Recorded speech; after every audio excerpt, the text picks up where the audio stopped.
اختر له چا جامې اخیستې؟ دې خو راشه چې تاسو نه اخیستې. راشه. ولې تاسو کله اخلئ؟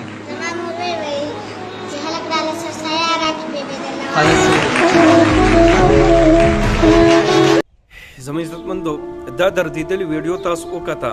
اول خو به دعا وکړو چې الله تعالی د هر غریب ته په خپله امداد وفرمایي. یا الله تعالی ته د هر غریب غیبي امداد وکړي. زموږ عزتمندو د دې غریبانو امداد کوئ، همداسې ژوند کې هم کوئ. د رمضان المبارک کې بیا خاص کر امداد کوئ، ځکه چې دا رمضان المبارک دی په خفګان سره تیریږي، په جړا فریاد سره تیریږي. روژه ماتي په ټایم کې هم روټۍ ورته نه میلاویږي، تلکاري ورته نه میلاویږي. روژه ماتي مونږ څونه قسمه خوراکونو سره کوو په خپله،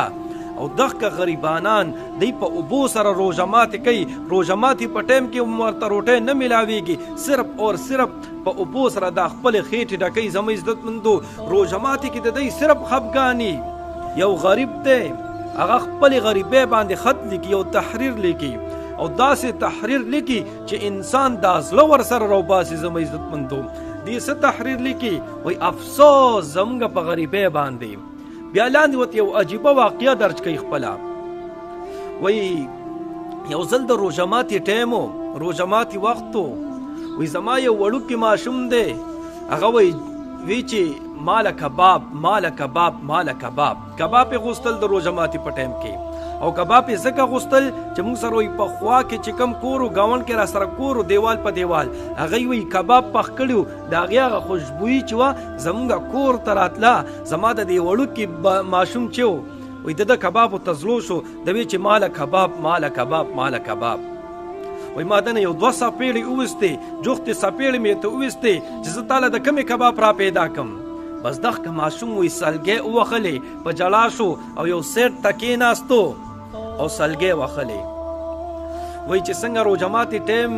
تېرېدو باندې شو، روټۍ ټایم شو، وایي زما چې کوم لوی بال بچو، هغه لوی بال بچو وایي داسې روټۍ ونه خوړله. مونږ وایي کدو پوخ کړی، او دا کدو م رالی یو ملګري د خپل پټي کدو را کړو. په لاره را تېرېدم، ویې راته وي چې دا کدو کور ته یوسه، دغه کدو مو پخ کړو. زما دا مشران بال بچو هغه یم روټۍ ډېره ونه خوړه، هسې ګوتې ووالې راووالې، خو لیکن روټۍ ونه خوړله.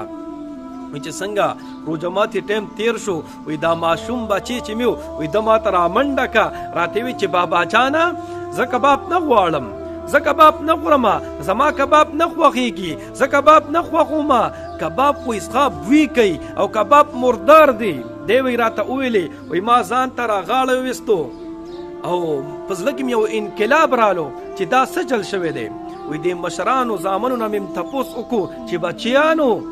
ای زما زامنو تاسو ولې خوراک ونه کړو، څه وجه وه چې تاسو روټۍ ونه خوړله؟ دغه مشرانو بچو ورته وویلې، وایي بابا جانه تا چې کله زموږ دا کشر رور ووښلو زموږ زړه خفه و، په دې خفګان د وجې نه مونږ روټۍ ونه خوړله، زړه ته مو روټۍ نه کېده، د ده په دې محتاجۍ باندې او د ده په دې معصومیت باندې مونږ روټۍ ونه خوړله. او دا دی چې تاله را منډه که، وایي دا مونږ پوی کړو. مونږ ورته وویلې چې روکیا کباب خو څښا بوی کوي، کباب مردار دی، دا مه خوره. وایي دې ځکه تا ته وایي، وایي دا شپه مې ډېره په خفګان سره تېره که، ډېر په غم سره مې تېره که. څنګه چې وایي سهار شو، سهار چې وایي څنګه د کور نه زه ووتمه، بیا چې څنګه کور ته راتلم چې مې وکتل زما دغه وړوکي ماشوم بچی چې دی د دغه کور والو مخې ته ناست دی، هغه یې ګن راغورځولی دی، خزل یې راغورځولې ده، ایکې وایي دی لګیا دی ګوتې پکې وخي راوخي. زه چې وله ورغلم ورنږدې شم، ما ورته ویل څه کې بچیه؟ وایي هغه ماشوم بچی چې و زما، وایي هغه کور والو وایي خزله راغورځولې وه، ایکې د کبابو ټوکړې وې، هغه کباب چې کوم ترې زیاتې شوي وو هغې ټوکړې پکې پراتې وې، هغې راټولې هغې خوړل. هغه کباب یې خوړل، هغه کوم چې ګن کې پروت و، یو ټوکړه مو ورسره لا په لاس کې وه. ما ته چې څنګه وکتل رنګ یې تک زیړ شو د یارې نه، او ما هغه ټوکړه ورسره په لاس کې وه. وایي راته وی چې بابا جانه زه کباب نه خورم، کباب مردار دی، کباب خو څښا بوی کوي. هغه ټوکړه مو ورسره په لاس کې وه، یې خوړل. دغه پلار یې وي زه وایي ورغلم، ځان ته مې را تر غاړه ویستو او الله ته مې فریاد شروع کړو چې الله تعالی غریبۍ دې حد ته مونږ راورسولو. یا الله دا غریبي داسې شوه چې چې زما ماشوم بچي نن په خزله کې لګیا دی اخ کا خلکو چې کم کباب را غورځولې دي په ګن بالا کې خزله کې اخ کا کباب خوري وای ما ځان تر غاړه وستو وای ته مې ویل چې بچیا یو ځل به داسې راشي چې زه په پتا باندې ډیر زیات کباب وخورم یا بچیا جاړه ما زه په پتا ډیر زیات کباب وخورم ځان سره مې ډیر زیات افسوس وکړو چې الله تعالی لوی انسانان چې وی لوی سړي چې وی ای خو به صبر وکي خپل غربي خو به پټه کی خپل لوګه خو به پټه کی خپل تند خو به پټه کی خدا واړه واړه ماشومانان بسکه یا الله تعالی یا الله ته د دې په خپل امداد او فرمای نو زموږ عزتمندو دی واقعي ته اوس سوچ وکړو دغه کا ماشوم دی لوګي ته دی معصومیت ته وګوره کباب ته زله کیږي کباب په 100 روپے باندې کیږي یو کباب په 50 روپے باندې کیږي او دغه ماشوم ته وګورئ په ګن کې ورپسې ګرځي او دغه کباب را ټولي چې کم په ګن کې پروت دی زموږ عزتمندو نو برای کرم زموږ عزتمندو د غریبانو امداد وکي غریبانو سره مرسته وکي دغه امداد بس تاسو په دنیا کې په کار راشي په هر حالت کې به تاسو په کار راځي او کچره مونږ غریبانو سره امداد اونکو نصرت مو سره اونکو مرسته مو سره اونکا الله تعالی برانه بیا باقاعده تپوس کوي الله برانه تپوس کوي کنه قیامت پورزو چې اے بندا زه اوګم تا ما ته روټه نه ورا کړی زما کپړې نه وی الله تعالی وای تا ما ته کپړې نه ورا کړی بنده به حیران شي قیامت پورز چې الله تعالی ته خو لوګي نه پاکي یا الله ته خو د کپړو نه پاکي ته خو د جسم نه پاکي تا په کپړو باندې سکول تا په روټه باندې سکول الله تعالی وته سو فرمای زما غریب بندو هغه تا نه روټه غوستي وا تا ورته روټه نه د ورکړي زما غریب بندو تا نه کپړې غوستي وي تا ورته کپړې نه دی ورکړي نو زما عزتمندو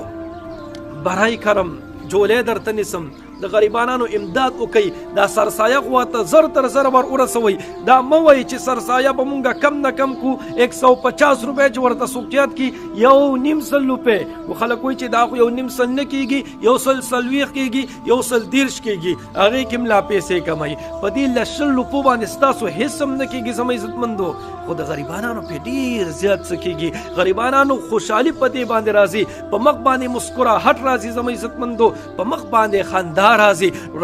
چې د غریبانو امداد وکړو غریبانو سره مدد وکړو غریبانو په مخ باندې مسکراهټ راولوي که غریبانو په مخ باندې تاسو مسکارا وستا پس مکه تاسو غریبانو په مخ باندې مسکارا وستا عرش مولا نه بدرتا الله رب العزت مسکشي الله به تبسم او فرمای الله رب العزت په اوخاندي الله به خوشحال شي تاسو غریب خوشحال کی الله به درنه خوشحال شي تاسو د غریب په ژوندۍ کې خوشحالي راولي الله تاسو په زندګۍ کې خوشحالي راولي تاسو د غریب امداد وکي الله بس تاسو امداد وکي تاسو غریب زړه ته سکون ورسوي خوشحالي ورته ور ورسوي الله بس تاسو زړه ته سکون در ورسوي تاسو د غریبانو نه پریشانی اوچته کوي الله به تاسو نه پریشانی اوچته کوي زموږ عزتمندو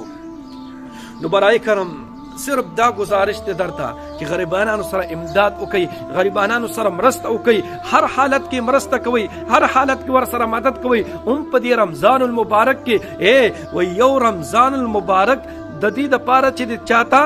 روزه مات یوړو نو الله تعالی بتا ته د یو انسان په بدل کې یو روزي ثواب درکې ستا روزه ماتي ستا خوراک چې سونه انسانانو وکړو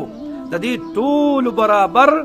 ثواب به الله تعالی د روزي ستاسو په عملنامه کې ولکي خپل روزه به یا قبول شي یا نه هغه کې ثبت نه لګي یو طرف ته غیبت بل طرف ته بل ګناه بل طرف ته بل ګناه قسمه قسم ګناهونه پکې مونږ نه کیږي دا به یا قبول شي یا به قبول نه شي خو یو روزه مات چې دی یو انسان ته ورکو غریب ته دی ورکو نو اچ روزه مات وکړو کدا غ روزه قبول ده او کنه ده قبول ته په الله تعالی د مکمل د قبول شوی روزه ثواب درکو د دوو کسانو ته د روزه مات یوړو که د ستا روزه قبول شوې ده کنه د دغه دوو کسانو روزه قبول شوې ده کنه تا ته الله تعالی د دوو کسانو د روزې ثواب درکو زموږ عزتمندو په مفتو کې ګټې دي راځئ چې غریب سره امداد وکړو الله تعالی به موږ دپاره دنیا هم خسته کی قبر هم خسته کی حشر هم خسته کی جنتونو کې به الله تعالی د نبی کریم صلی الله علیه وسلم سره زیرا کی الله رب العزت مونږ او تاسو ته په دې خبرو د عمل کولو توفیق راکړي او الله رب العزت مونږ ته د غریبانو سره د امداد کولو توفیق راکړي او الله رب العزت د غریبانو په خپل مددگار شي الله رب العزت مخشاله باز ساته دعاګانې کوي دعاګانې وکړو الله پامان